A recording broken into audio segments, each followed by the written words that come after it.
नमस्कार शेतकरी बांधवांनो, आजच्या व्हिडिओमध्ये आपण पुण्यश्लोक अहिल्यादेवी होळकर शेतकरी कर्जमुक्ती योजना संदर्भातील 15 जुलै 2026 पर्यंतच्या सर्वात महत्त्वाच्या आणि ताज्या अपडेट जाणून घेणार आहोत. म्हणून हा व्हिडिओ तुम्ही शेवटपर्यंत नक्की पहा, कारण आजच्या अपडेटमध्ये आपण कर्जमाफीचे नवीन निकष, लाभार्थी संख्या, बँकांची प्रक्रिया, अर्जाची माहिती आणि सरकारचे नवीन निर्णय याबद्दल सविस्तर माहिती तुम्हाला देणार आहोत. ओके, आता जी पहिली अपडेट आलेली आहे त्याविषयी सांगायचं झालं तर राज्य सरकारने पुण्यश्लोक अहिल्यादेवी होळकर शेतकरी कर्जमुक्ती योजनेत आता महत्त्वाचा बदल केलेला आहे. यापूर्वीच्या कर्जमाफी योजनांमधील काही अटी आता शिथिलसुद्धा करण्यात आलेल्या आहेत. 2019च्या कर्जमाफी योजनेतील 50,000ची जी मर्यादा होती ती आता रद्द करण्यात आलेली आहे आणि ही अतिशय चांगली बातमी म्हणता येईल.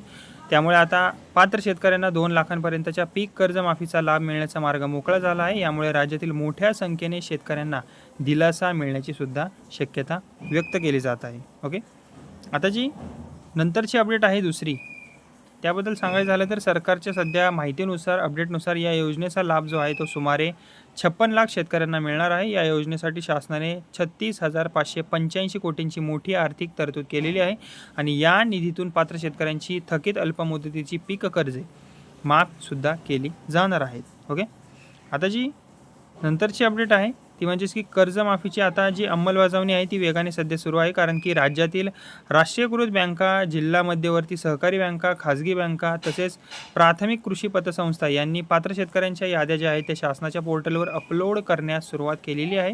अनेक बँकांकडून ही जी प्रक्रिया आहे ती पूर्ण करण्यात आलेली असून अंतिम पडताळणीनंतर पात्र शेतकऱ्यांच्या कर्ज खात्यांमध्ये कर्जमाफीची प्रक्रिया जी आहे आता सुरू होणार आहे. ओके, तसेच आता चौथ्या अपडेटबद्दल सांगायचं झालं तर हा प्रश्न जो आहे तो आता अनेक सध्या शेतकरी विचारत आहेत की म्हणजे अर्ज करण्याची गरज आहेच का. ओके, तर याबाबत सरकारने स्पष्ट माहिती दिलेली आहे की या योजनेसाठी स्वतंत्र अर्ज करण्याची आवश्यकता नाही आहे. शेतकऱ्यांची पात्रता, बँकेतील कर्ज नोंदणी, शासनाची पडताळणी आणि अधिकृत माहितीच्या आधारे निश्चित केली जाणार आहे. म्हणून कोणत्याही एजंट्सच्या किंवा अफवांच्या मागे लागू नका, एवढंच मी सुद्धा तुम्हाला सांगेल. ओके, आता जी 5वी अपडेट आहे आता ही महत्त्वाची आहे, सूचना म्हणता येईल, कारण की जर तुमचे पीक कर्ज असेल शेतकरी मंडळींनो तर आपल्या बँकेतील कर्जाची माहिती अपडेट आहे का. ओके, ते तपासा, अद्ययावत बरोबर आहे का ती तपासा. बँकेकडून आलेले SMS किंवा सूचना दुर्लक्षित करू नका. मोबाईल क्रमांक आणि आधार लिंकची माहिती योग्य असल्याची खात्री करा. अंतिम लाभार्थी यादी प्रसिद्ध झाल्यानंतरच कर्जमाफीची जी रक्कम आहे ती संबंधित कर्ज खात्यात जमा केली जाईल.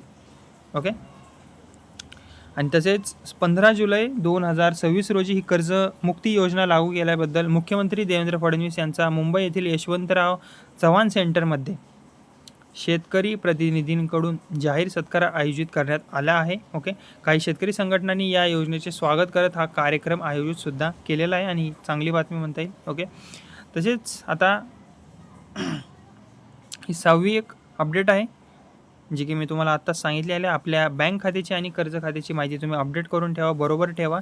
बँकेकडून कोणताही संदेश किंवा सूचना आल्यास त्वरित पडताळणी तुम्ही करून घ्या. शासनाकडून अधिकृत लाभार्थी यादी किंवा पुढील सूचना प्रसिद्ध झाल्यानंतरच तुम्हाला कर्जमाफीची जी रक्कम आहे ओके ती खात्यात तुमच्या जमा केली जाईल. तर शेतकरी मंडळींनो, ही होती 15 जुलै 2026 पर्यंतची पुण्यश्लोक अहिल्यादेवी होळकर शेतकरी कर्जमुक्ती योजनेची संपूर्ण आणि ताजी माहिती. आणि अशाच सरकारी योजना, शेतकरी अपडेट्स आणि महत्त्वाच्या बातम्या सर्वात आधी पाहण्यासाठी, अपडेट आधी बघण्यासाठी माझ्या व्हिडिओला लाईक करा, शेअर करा आणि माझे बडी नावाचं चॅनल आहे त्याला फ्रीमध्ये सबस्क्राईब करायला विसरू नका. धन्यवाद.